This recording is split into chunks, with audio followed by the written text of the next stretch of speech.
आज 26 नवंबर की तारीख है।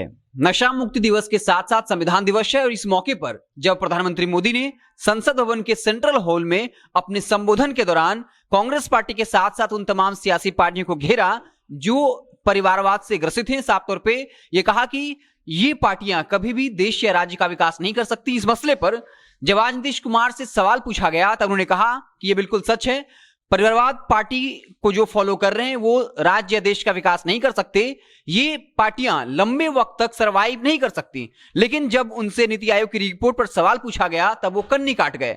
आप पहले देखिए कि उन्होंने परिवारवाद पर क्या कुछ कहा और उसके बाद जब नीति आयोग की रिपोर्ट पर सवाल पूछा गया तो वो कैसे कन्नी काट गए। प्रधानमंत्री जी ने कहा है कि पारिवारिक पार्टियां जो है वो देश के लिए नुकसान पहुंचा रही है। पारिवारिक प्रधानमंत्री ने कहा पारिवारिक पार्टियां जो देश की है वो देश को नुकसान पहुंचा रही है। चिंता का विषय तो बिल्कुल देखिए तो ये बिल्कुल सही है और हम लोग तो शुरू से ही मान करके चलते हैं। ये पारिवारिक पार्टियां वगैरह कोई मतलब है क्या?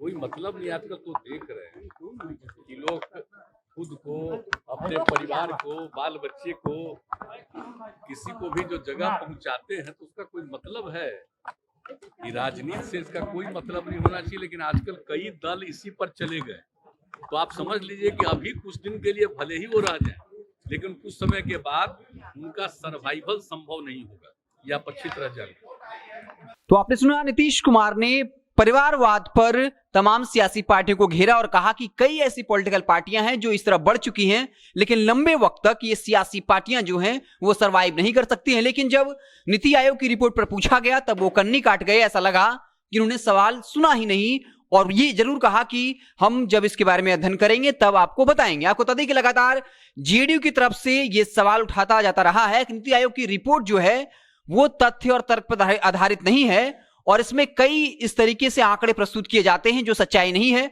जेडीयू लगातार दावा कर रही है कि पिछले 16 सालों में जेडीयू ने जो है काफी अच्छा काम किया है लेकिन नीति आयोग के रिपोर्ट पर उन्हें भरोसा नहीं है, जबकि केंद्र में बीजेपी की सरकार है और बिहार में पिछले 15 वर्षों तक जेडीयू जो है वो बीजेपी के साथ सत्ता में है। आपको बता दें कि नीति आयोग की रिपोर्ट पर लालू प्रसाद यादव ने भी जो है नीतीश कुमार को चुल्लू भर पानी में डूब मरने को कहा था और कहा था कि नीति आयोग की रिपोर्ट में साफ हो चुका है कि कैसे नीतीश कुमार ने बिहार को बर्बाद किया है। आपको बता दें कि तेजस्वी यादव ने इसको लेकर सवाल किया था, अपने सवालों के जरिए घेरा था। आपको बता दें कि जब किसी पत्रकार ने पूछा कि लालू यादव ने कहा है कि आपको चुल्लू भर पानी में डूब मरना चाहिए, इस सवाल का जवाब नीतीश कुमार नहीं दिया और वो सीधे चलते बने। आपको बता दें कि तेजस्वी यादव ने ट्वीट करते हुए लिखा था, नीतीश के 16 साल, बिहार सबसे बदहाल।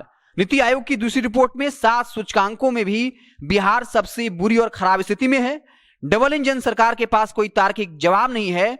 जब तर्क और सच्चाई के साथ सवाल पूछता हूं तो धरा के सबसे ज्ञानी 16 वर्षीय मुख्यमंत्री भड़क जाते हैं। तो साफ तौर पे नीति आयोग की रिपोर्ट में यह साफ हो चुका है कि कैसे बिहार जो है वो कई मसलों को लेकर पिछड़ा हुआ है। पहले की रिपोर्ट में साफ हो चुका है कि शिक्षा स्वास्थ्य में बिहार जो है वो सबसे पिछड़ा राज्य है। इसके अलावा जो दूसरी रिपोर्ट आई है जो 7 सूचकांकों की बात की गई है जिसमें national multi dimensional power index baseline जो है उसके बारे में बात की, इसमें गरीबी के अलावा न्यूट्रिशन यानी पोषण, मैटरनल हेल्थ, स्कूल अटेंडेंस यानी जो विद्यार्थी स्कूल में अटेंडेंस बनाते हैं उस मसले को लेकर, कुकिंग फ्यूल यानी जो खाने बनाने के लिए ईंधन का प्रयोग किया जाता है, इसके अलावा इलेक्ट्रिसिटी मामले में बिहार देश में सबसे पीछे है। लेकिन बिहार सरकार, नीतीश सरकार लगातार ये दावा कर रही है कि उन्होंने बिहार में काफी अच्छा काम किया है लेकिन तमाम सूचकांकों में बिहार सबसे फिसड्डी राज्य है। और इस मसले पर जब सवाल पूछा जाता है तो जेडीयू साफ तौर पर कहती है कि उन्हें नीति आयोग की रिपोर्ट पर भरोसा ही नहीं है, यानी देश का एक संस्थान जो रिपोर्ट देता है उस पर नीतीश सरकार को भरोसा नहीं है। तो नीति आयोग की रिपोर्ट में साफ हो चुका है कि बिहार अनेक सूचकांकों में कैसे सबसे पिछड़ा हुआ है लेकिन जेडीयू लगातार इस रिपोर्ट को खारिज करती रही है। आप देखते रहें जनता जंक्शन, जैसे ही कोई और बड़ी खबर आएगी तो हम उसे आपको इत्तला करेंगे। बहुत बहुत धन्यवाद।